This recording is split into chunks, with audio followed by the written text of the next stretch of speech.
Hi friends, welcome to our Kutti Valda channel. இன்னைக்கு நம்ம Iran, Israel, America இந்த நடக்கிற போர் பத்தி தான் பார்க்க போறோம். இந்த போர்ல முக்கியமானது என்ன? இப்ப நம்ம ஊர்லாம் சொல்லிட்டு இருப்பாங்க இல்லைங்களா, பெட்ரோல்லாம் ஏற போகுது, டீசல் விலை வந்து ஏற போகுது அப்படின்னு சொல்லிட்டு. ஆமாங்க, இன்னும் கொஞ்ச நாள்ல வந்து அதுவுமே வந்து ஏறுற ஒரு நிலைமை தான் ஏற்பட போகுது. ஏன்னா ஈரான் பார்த்தீங்கன்னா கச்சா எண்ணெய் போக்குவரத்து அந்த இதை பிளேஸ் பார்த்தீங்கன்னா நீரிணையை வந்து மூடிட்டாங்க.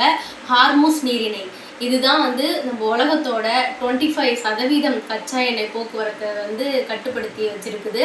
இதை வந்து இப்போ க்ளோஸ் பண்ணதுனால இப்போ அது போக்குவரத்து வந்து தடையாயிடுச்சு. இதுக்கு அமெரிக்கா என்ன சொல்லியிருக்கிறாங்கன்னு பார்த்தீங்கன்னா, அந்த போக்குவரத்து அந்த சைடில் தானே போகுது, ஈரானோட பிளேஸில் தானே போகுது, அது வந்து நாங்கள் தடை இல்லாமல் நாங்கள் வந்து பாதுகாப்பு தரோம் அங்கேருந்து போகிற அந்த ஷிப்புக்கு ஆயில் கண்டெய்னருக்கு அப்படின்னு சொல்கிறாங்க. இன்னொரு பக்கம் பார்த்தீங்கன்னா ரஷ்யா இருந்துட்டு இப்போ இந்தியாவுக்கு ஒரு சாதகமாக இருந்துருக்குறாங்க. ஆல்ரெடி வந்து ரெண்டுமே ஒரு ஃப்ரெண்ட்ஷிப்பான நாடு அப்படின்னு சொல்லிட்டு நம்மளுக்கு நல்லாவே தெரியும். கச்சா எண்ணெய் அவங்கள்ட்ட இருந்தால் நம்ம வந்து கொள்முதல் பண்ணிகிட்டு இருக்கிறோம் மலிவான விலையில அப்படின்ட்டு. இந்த டைமில் இந்த சுச்சுவேஷனில் தான் ரஷ்யா வந்து அன்எக்ஸ்பெக்டடாக வந்து இந்தியாவுக்கு கை கொடுத்துருக்குறாங்க. நீங்கள் வந்து இந்த வாரில் கச்சா எண்ணெய்க்கு எங்கேயும் கஷ்டப்பட தேவையில்ல, எங்கள்கிட்ட இருந்து நீங்கள் வந்து வாங்கிக்கோங்க அப்படின்னு சொல்லிட்டு ரஷ்யா வந்து இந்தியாவுக்கு முன் வராங்க கச்சா எண்ணெய் கொடுக்கறதுக்கு. இதுக்கு அமெரிக்கா சம்மந்தமே இல்லாமல் என்ன சொல்கிறாங்கன்னு பார்த்தீங்கன்னா, ஆமாம் நீங்கள் வந்து வாங்கிக்கலாம், நாங்கள் வந்து அந்த கச்சா எண்ணெய் வர கப்பலை வந்து நாங்கள் எதுவும் பண்ண மாட்டோம், நாங்கள் வந்து அதை பத்திரமா பாதுகாப்பாக சேவ் பண்ணி அனுப்புவோம் அப்படின்றாங்க. இன்னொரு பக்கம் ஈரானா, அமெரிக்கா நீ எப்படிடா பண்ணுவேன், நான் அதை குண்டு போட்டு தூக்கிடுவேன் அப்படின்ட்டு இந்த மாதிரி வந்து போட்டிகள்லாம் நடந்துட்டு இருக்கு.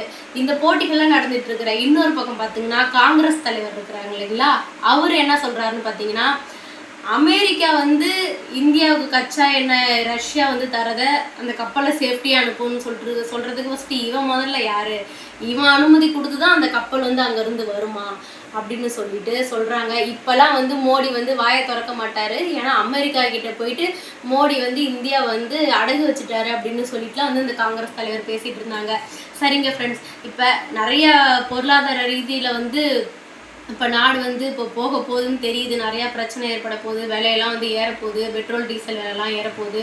ஸோ உங்களோட மைண்டில் வந்து என்ன வருது, இந்த ரெண்டு போருக்கு நடுவில் அப்பாவி மக்கள் வந்து நிறைய பேர் வந்து ரெண்டு நாட்டுக்கும் தான் வந்து போரே, ஆனால் நடுவில் இறக்குறது பார்த்தீங்கன்னா எவ்வளோ ஸ்கூல் பிள்ளைங்க வந்து இறந்துட்டாங்க, எவ்வளோ அப்பாவி மக்கள் இறந்துட்டாங்க, இங்கேருந்து பிழைப்பு தேடி போன தமிழர்களுமே இறந்துருக்குறாங்க. இதை பற்றி நீங்கள் என்ன நினைக்கிறீங்க அப்படின்னு சொல்லிட்டு சொல்லுங்கள்.